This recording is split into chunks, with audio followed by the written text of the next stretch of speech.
श्री कृष्ण वंदे जगत गुरु। मैं कला सुंदर शास्त्री एक बार फिर से आप सभी का अपने चैनल संस्कृत शिक्षा चैनल पर हार्दिक अभिनंदन करता हूं, स्वागत करता हूं। आशा करता हूं जो पढ़ाया जा रहा है वो आपको समझ में आ रहा होगा। कल हमने लिंग के विषय में जाना था। लिंग अर्थात पहचान, कोई चिन्ह या कोई निशान, जिसके हमने कल 3 भेद बताए थे। हिंदी के 2 भेद, पुल्लिंग स्त्रीलिंग, और इसी तरह अंग्रेजी के भी 2 भेद, मेल फीमेल, और संस्कृत के हमने 3 बताए थे, पुल्लिंग, स्त्रीलिंग और नपुंसकलिंग। और उसके बाद आपसे कहा था कि रुचिरा भाग 1 छठी कक्षा की जो पुस्तक है उसका जो पहला पाठ है, प्रथम पाठ है, वो है अकारांत पुल्लिंग का। तो आज हमारा टॉपिक भी क्या है? अकारांत पुल्लिंग। तो अकारांत पुल्लिंग के विषय में हमने कल बताया था, आज एक बार फिर जानते हैं और उसके साथ ही कुछ शब्दों का ज्ञान करते हैं। आशा करता हूं सबको आप याद कर लेंगे। इस तरह संस्कृत का जो शब्दकोश है, शब्द ज्ञान है, आपके पास धीरे धीरे बढ़ता चला जाएगा। अकारांत, अकारांत का अर्थ होता है जिसके अंत में ओ हो, जिसके अंत में ओ हो। और हमने जब स्वरों का ज्ञान कराया था तो बताया था कि ओ की कोई मात्रा नहीं होती है। ओ जिसके साथ जुड़ता है उसको पूर्ण कर देता है, पूरा कर देता है, और वो हलंत होता है, व्यंजन होता है, आधा अक्षर होता है, उसको पूरा बना देता है। और ए की अलग से कोई मात्रा नहीं होती है। तो चलिए अकारांत पुल्लिंग शब्दों के विषय में पढ़ते हैं। आप भी मेरे साथ यदि उच्चारण करें तो बढ़िया है। मैं उच्चारण करते हुए आपको ये जितने भी शब्द मैंने लिखे हैं इन सब के साथ में हिंदी भी बतलाऊंगा, आप अवश्य याद कीजिएगा। और ये जितने सारे शब्द हैं ये सब के सब हैं पुल्लिंग, अकारांत पुल्लिंग, जिनके अंत में ए है और जो पुल्लिंग है। पुल्लिंग की परिभाषा है जिस शब्द से हमें पुरुष जाति का ज्ञान हो उसे पुल्लिंग कहते हैं। चलिए पाठ 1 के जो शब्द हैं, प्रथम पाठ के छठी कक्षा की रुचिरा के शब्द है। पहला चषक है, चषक है जिसका अर्थ होता है गिलास, बोलेंगे चषक।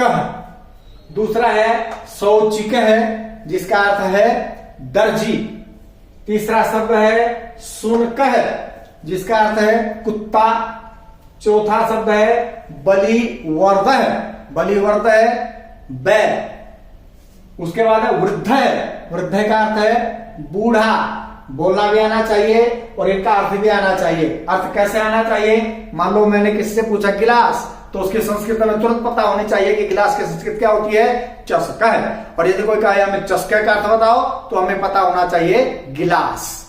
तो इसका विशेष ध्यान रखें। हिंदी से संस्कृत और संस्कृत से हिंदी, हम साथ साथ इनकी जानकारी लेते चलें तो अच्छा रहेगा। छात्र है छात्र या विद्यार्थी। शिक्षक है शिक्षक या अध्यापक। मयूर है मोर, विसर्ग के विषय में बताया था। इसकी ध्वनि, इसकी आवाज है की तरह निकलती है। सबसे पहले पाठ में एक कदम संस्कृत शिक्षा की ओर। सुक है तोता। गज है हाथी। मकर है मगरमच्छ। अश्व है घोड़ा। विडाल है बिल्ली या बिलाव, वैसे तो पुल्लिंग है बुलाव, क्या बोलेंगे? बिलाव। मूषक है चूहा। चालक है चालक, ड्राइवर अंग्रेजी में। दीपक है दीपक। गायक है गायक, गाने वाला। घट है घड़ा। चंद्र है चंद्रमा या चांद। कृषक है किसान।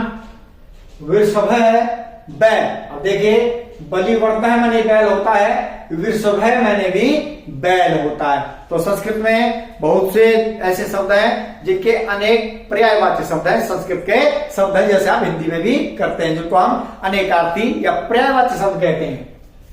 भल्लुक है भालू। मंडूक है मेढक। कपोत है कबूतर। पर्यंक है पलंग, सोने का, जिस पर सोते हैं, रात्रि में विश्राम करते हैं। दूरभाष है टेलीफोन, दूर से बात जिसकी हो। इसी तरह टेलीविजन को क्या बोलते हैं? दूरदर्शन, दूर से जिसके दर्शन। कहीं पे कुछ कार्यक्रम हो हम अपने टीवी पर देखते हैं, टेलीविजन, जिसकी हिंदी क्या है? दूरदर्शन। तो ऐसे ही ये दूरभाष, दूर रहने वाले व्यक्ति से भाष में बात हो जाए तो दूरभाष टेलीफोन। काक है कौआ, बालक है बालक।